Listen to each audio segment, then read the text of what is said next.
All right, Dan, this is your 110 snatch. Moved pretty fast, but we're just going to see that same stuff we were talking about with your clean, right? That angle so flat, but not only that, like there's not much tension here. We're just going to have so many energy leaks here, right? We need to get to hips down just a little. And it's probably only 2 inches or something because we want your shoulders to stay over the bar, but sink your hips enough that you can get like a concave back, right? So that your chest is pulled up and you have some tightness through your back.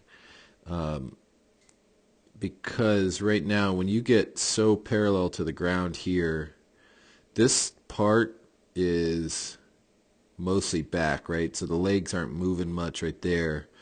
It's just pulling up on the back. And if you think about the back, the musculature in the back, they are really good at maintaining, they should be really good at maintaining a position and like transferring power, but they're terrible at creating power, right?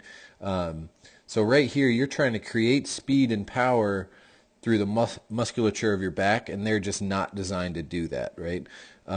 So what we want to have happen is right here, if we're pulled up on that, you're going to have a much easier time of driving with your legs, and your legs are meant to create power.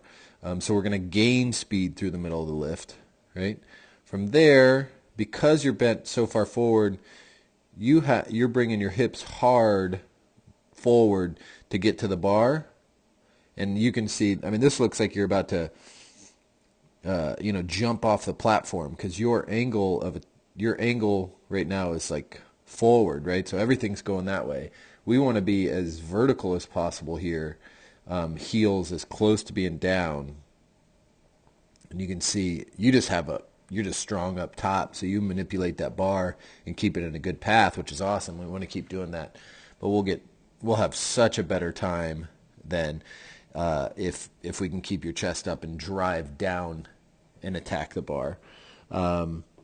I do want to see you start moving your feet. This is basically a no-foot snatch.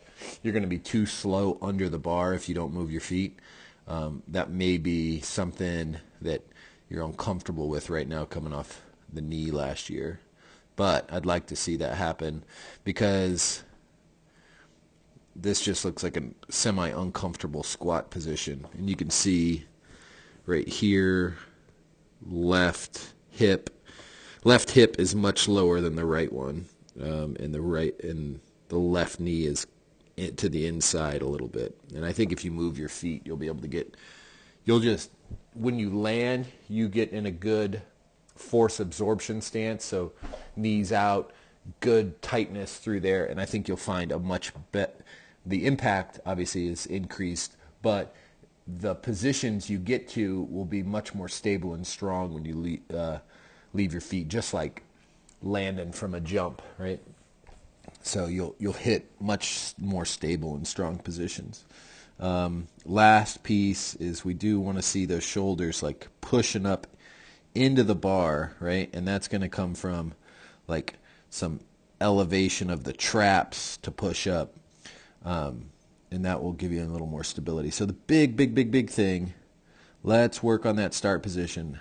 Eyes should be straight ahead on a point, hips down just a little bit, chest pulled up so you have a little concave in your back. That may be uncomfortable for a couple weeks, but make sure you lift with that technique idea in mind over weight, because we're trying to build to something later, not right now. Making 110 looking like this is friggin' strong, man. So I think we're all set up and have the potential to make some really big lifts that we weren't even thinking about if we improve the way we're moving. So let's keep it up.